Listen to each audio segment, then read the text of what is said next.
She told me the house was starting to wear on her mentally. The thing was, we had spent the last 3 years skipping trips, passing on nice things, and pouring every extra dollar we had into that property. So I did the only thing I knew how to do, I kept my head down and worked harder. At that point, I was maybe 3 weeks away from finally getting the roof fully dried in. That's when it hit me that the house itself wasn't really the problem. It wasn't the unfinished walls or the long hours she was tired of. It was everything around it. We'd already been building that place for 2 straight years. And when I say building, I mean actually building it ourselves. We didn't hire some contractor to handle the work. It was me and 2 guys I'd known for years, working evenings and weekends whenever my schedule on the Oak Ridge job allowed it. I'm an electrician by trade. I know how to read blueprints, frame walls, wire a panel, all of it. The land had been in my family before Paige and I ever got married. 40 acres outside Knoxville, tucked back off the road with a thick line of trees along the south side. Paige fell in love with that tree line the very first day I drove her out there. Our whole plan was pretty simple from the start. We'd stay in a small apartment, live carefully, buy materials little by little, and build the house ourselves so we wouldn't spend the next 30 years paying interest to a bank. Paige worked as a branch assistant at First Covenant Bank. Between her paycheck and mine, we made enough to keep things moving as long as we stayed disciplined. I tracked everything in spreadsheets, every board, every roll of wire, every bag of concrete we bought. Some people probably thought I was cheap. I honestly didn't care. The goal was to move into that house completely debt-free, and that mattered more to me than impressing anybody. For the first 3 years, Paige said she understood that. And I believed she did. But somewhere around year 4, her attitude started changing. Instead of talking about what we were building together, she started focusing on everything she felt we were missing out on. So when she first told me the house was depressing her, I brushed it off. We were getting close to a major milestone, and I figured once the roof was finished and the place started looking like a real home, her mood would turn around. Then October came, and she started staying late at the bank more often. 2 nights a week sometimes. Occasionally 3. She said there was some new client situation keeping everybody busy. What I noticed was that she'd come home different somehow. Lighter. More energetic. Talking about work with excitement I hadn't heard from her in a long time. I noticed it, sure, but I didn't let my mind go anywhere dark with it. I told myself she was just finally coming out of whatever slump she'd been in. At the beginning of November, I went through our joint account like I always did. Ever since we broke ground on the house, checking finances had become part of my routine. I tracked money the same way I tracked building supplies. If you know what came in and what went out, you know exactly where you stand. That's when I saw a restaurant charge I didn't recognize. Tuesday afternoon. About $115 somewhere down on Market Square. That evening, I casually brought it up. Paige said the branch team had gone out to celebrate hitting one of their quarterly goals. I told her all right and left it alone, but something about it kept sticking in my head. It wasn't the money bothering me. It was the timeline. That same Tuesday, she'd gotten home around 7 and told me she'd stayed late working on a client file. She never mentioned any team dinner at all. I didn't argue about it. Figured maybe I'd remembered wrong. So I went back to pricing out windows for the house and tried to forget about it. Then 2 weeks later, another charge showed up. Different restaurant. Another Tuesday afternoon. This one was around $85. I wrote the date, amount, and location down on the back of a materials invoice and tossed it in my truck. Deep down, I already knew something had felt off for a while. I just hadn't forced myself to give it a name yet. That name slipped into conversation quietly, the way important things sometimes do. Like it had always been there waiting for me to notice it. We were driving back from the hardware store one Sunday when Paige started talking about some issue at work involving a miscategorized client account. She said, Stu caught it before it became a bigger problem. I asked her who Stu was. She told me it was her branch manager, Stuart Knoll. Said he'd been at the bank for 8 years, ran the branch smoothly, knew what he was doing. I just nodded and kept driving. But over the next couple weeks, I kept hearing that name over and over again. Stu said this. Stu thought that. Stu took the branch out to lunch after a good quarter. And when she mentioned that lunch, I asked where they'd gone. She named the exact same restaurant I had written down earlier. That night, while she was in another room, I looked him up online. Stuart Knoll. 51 years old. Branch manager at First Covenant Bank in East Knoxville. His LinkedIn photo showed him at some chamber breakfast wearing a pressed suit with that polished, effortless smile. The kind of guy who grabs the check before anybody else even sees the bill. He had taken her somewhere she'd never once asked to go with me. And he'd done it on a Tuesday she told me was a department meeting. That part kept replaying in my head more than anything else. The restaurant charges. The late evenings. His name constantly coming up. Places they'd gone that she never mentioned. None of it proved anything by itself, but it was enough that I could no longer pretend I wasn't seeing a pattern. Then one Thursday evening, she left her phone charging on the kitchen counter while she went upstairs to shower. I was standing there rinsing out a glass when the screen lit up with a message notification. The contact name simply said, Stu. Not Stuart. Not Mr. Knoll. Just Stu. That kind of nickname only happens when somebody's become familiar to you. Comfortable. I picked up the phone. I'll keep the details short, because honestly, they don't matter as much as the feeling that hit me reading them. What I saw was more than enough. The conversation thread stretched back about 6 weeks, maybe 14 messages total. He mentioned an afternoon they'd spent together at a hotel downtown. He brought up a Tuesday in March, the same Tuesday she had told me she was stuck in a department meeting. He said he'd been thinking about her ever since some conference weekend they attended. And Paige had replied plenty too. In some cases, more than he had. When I finished reading, I placed the phone back on the charger exactly the way I found it. Then I backed away across the kitchen and leaned against the far wall staring up at the ceiling for a long time. By the time I heard the shower shut off upstairs, my hands had finally stopped shaking. Not because I felt okay again, just because there was nothing left inside me to shake anymore. She came downstairs, grabbed her phone, and walked into the other room without even really looking at me. I went to bed around 9 that night, but I barely slept at all. I just laid there staring into the dark until sometime after 2 in the morning. And by the time I finally drifted off, I already knew exactly what I was going to do. I didn't confront her. Didn't say a single word while I waited for Saturday. That morning, I drove out to the property alone. I unlocked the gate and walked slowly through the construction site. The roof had been dried in since early October. The first floor rough electrical was nearly finished too. For the first time since we started, the structure was fully protected from the weather. I stood there inside what was supposed to become our kitchen. Cold late fall sunlight poured through the unfinished south-facing frame. Pale and low. The tree line moved gently in the wind outside. I remembered pouring the footings for that exact corner myself.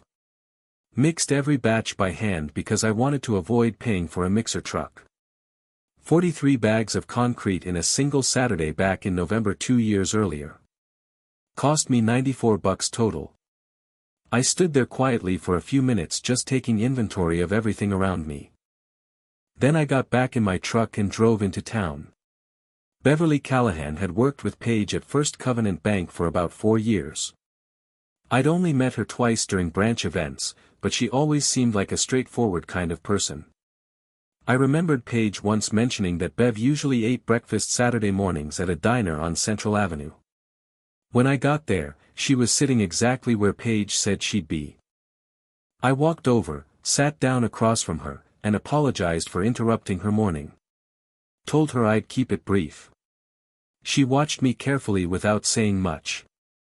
I pulled out my phone and showed her a single screenshot. Just one. I didn't explain the entire situation. Didn't ask her for favors or tell her what to do with the information. I only said this. Somebody at that branch should probably know what Stuart Knoll's doing with the people who work under him. Then I left $5 on the table for her coffee and walked back out. One person. One screenshot. One sentence. About 12 days later, on a Thursday morning, Paige told me over coffee that she'd been fired.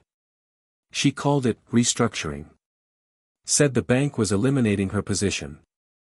Then she added that Stuart had spoken with her privately afterward and apologized. There was something controlled about the way she spoke that morning. Careful. Like she still hadn't figured out whether she was more hurt or more furious. I set my coffee mug down on the counter and looked at her. I know why, Paige, I said. She froze and looked up at me. I've known for almost 2 weeks. I could see her trying to come up with a response. You could practically watch her sorting through different versions of the story in her head, deciding where she wanted to begin. Before she could say anything, I raised my hand just slightly. Not aggressive. Just enough to stop her. I told her I had seen the messages on her phone the night she left it charging on the kitchen counter. Then I told her I'd gone to speak with Beverly Callahan. One screenshot. That was all I gave anybody. Whatever happened after that stayed inside the walls of that bank. She slowly sat down at the kitchen table. Honestly, I don't even think she made the decision consciously. It was like her legs just gave out underneath her. And then it finally registered on her face what all of it actually meant. Stuart Knoll hadn't gotten caught because of some rumor that spiraled out of control. Somebody had handed him a direct reason to protect himself, and he did exactly what men like him always do. He protected himself first. And he didn't care who got hurt in the process. For 2 years, she had watched me work on that house and somehow convinced herself it was only about money. A few minutes later, I grabbed my keys and left for the Oak Ridge job.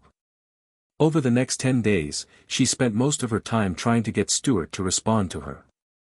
She thought she was being discreet about it too. She'd sit in the back bedroom with the door cracked halfway shut, talking quietly into the phone. One night I heard her say, soft but strained, "Please just call me back." There wasn't anything professional about the way she said it. But he never returned the calls. Not once. Before I left for work that Friday, I told her to call Dale Weston. She already had his number. Meanwhile, I kept putting in hours at the Oak Ridge site. Long shifts. Good money. The kind of work that's easy to lose yourself in when the rest of your life feels like it's collapsing around you. Dale had handled the paperwork years earlier when I first bought the land. That Saturday, I drove to his office on Gay Street carrying the deed, every materials invoice I'd saved in binders since year one, and receipts for all the equipment I'd personally paid for. He reviewed everything quietly for a while. Then he looked up and told me the land ownership was clean, the paperwork was solid, and he could have everything prepared by the end of the week. I thanked him and drove back to the apartment. That night, I sat at the kitchen table with a legal pad and started writing out a list. Generator. 200 feet of 12-gauge wire still on the spool. Door hardware unopened in boxes. 8 bags of concrete mix under the tarp. The inspection box I mounted myself back in April. 31 items total. I wasn't trying to cheat her out of anything that belonged to her. I just wanted to make sure I didn't leave behind more than I should. The following Saturday, I drove out to the property in my F-250 pulling a flatbed trailer I'd borrowed from Ray Potts. Ray and I had worked side by side for 6 years, and he wasn't the kind of man who asked unnecessary questions when somebody needed help. We started loading things first thing in the morning. The generator came first. Took both of us to move it. After that came the wire spools, tool bags, boxed hardware, and stacks of lumber I could match directly to my invoices. Ray worked quietly the entire time. Good men know when silence matters more than conversation. Around 10 that morning, he looked over from a pile of boards and asked, "How far along do you think you were?" I thought about it for a second. 60%, I said. Maybe 65. He nodded once and grabbed the other end of the board. By noon, we'd already made one trip to my storage unit on Middlebrook Pike and come back for another load. As we pulled through the gate again, Ray glanced over at the south wall, the very first wall I framed 2 summers earlier during a brutal 92-degree July afternoon. He looked at it for a second and said, "Good work." I told him, yeah. It was. By mid-afternoon, everything from my list was either packed into storage or sitting in the truck. Before leaving, I walked slowly through the frame one final time. Not checking for forgotten tools or missed items. Just walking through it. I stood inside what was supposed to become the kitchen and looked over at the east wall where I had planned the electrical panel. Then I looked out through the open framing toward the tree line. The sun was already starting to drop lower. As I headed back toward the truck, my phone buzzed. It was a text from Ray. He said Stuart Knoll had brought Tracy Hollis to the branch breakfast on Friday morning. Apparently she'd already been sitting at Paige's old desk since Wednesday. Ray also said nobody at that branch could remember Stuart ever bringing a woman to a branch event before. I stood beside the driver's door reading the message for a minute before slipping the phone back into my pocket. Then I heard tires crunching across the gravel road. Paige drove slowly into the yard. At the time, I was removing the last cleat brackets from the south interior wall. By then, she'd already heard about Tracy Hollis. News like that travels fast. I already knew too. Ray had texted me an hour earlier.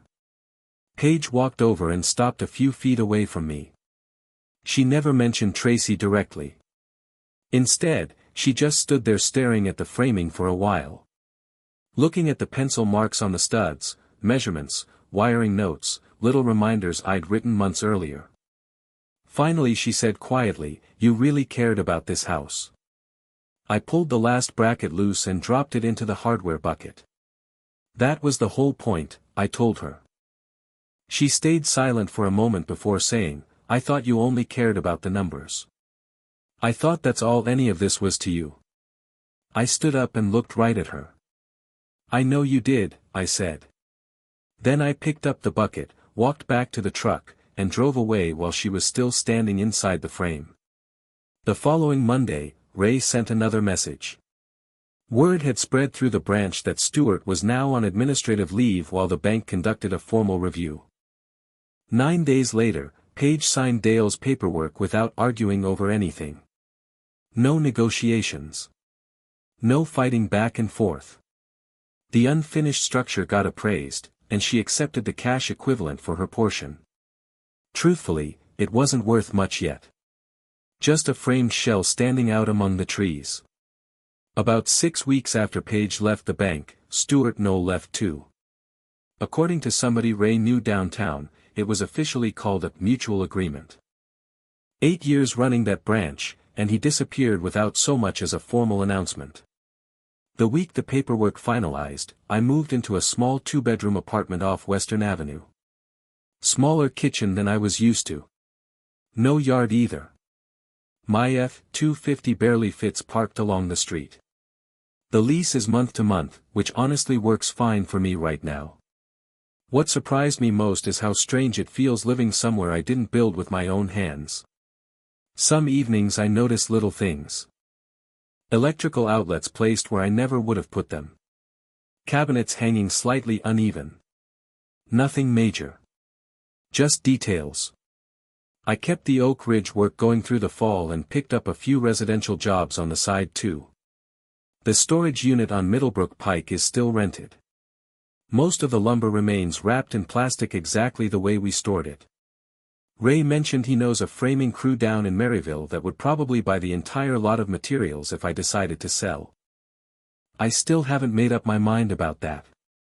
A few weeks ago, though, a contractor out of Maryville called me about a spec house over in Sevierville. Full electrical build from the slab up. He said he needed somebody reliable from the very beginning, somebody who could read plans, stay organized, and see the project through all the way to the end. I told him I was available. That same afternoon, he sent over the site plans, and I spent the evening sitting at my kitchen table going through every page. We officially broke ground last Tuesday. Cold morning too. Frost still sitting on the forms when we pulled onto the site. The concrete pour went smooth, and all 4 corners came back level. 43 yards total. I spent 2 years building something I truly believed both of us wanted together.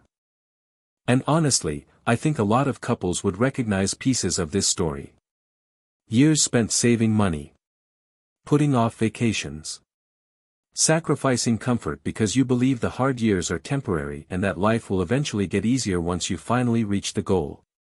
The problem is, pressure doesn't affect 2 people the exact same way forever. Sometimes one person keeps focusing on the future they're trying to build, while the other slowly starts feeling trapped inside the process itself. And when that gap between 2 people goes unspoken long enough, sometimes one of them starts looking for comfort somewhere outside the relationship. Anyway, thanks for listening. There are plenty more stories still left to tell.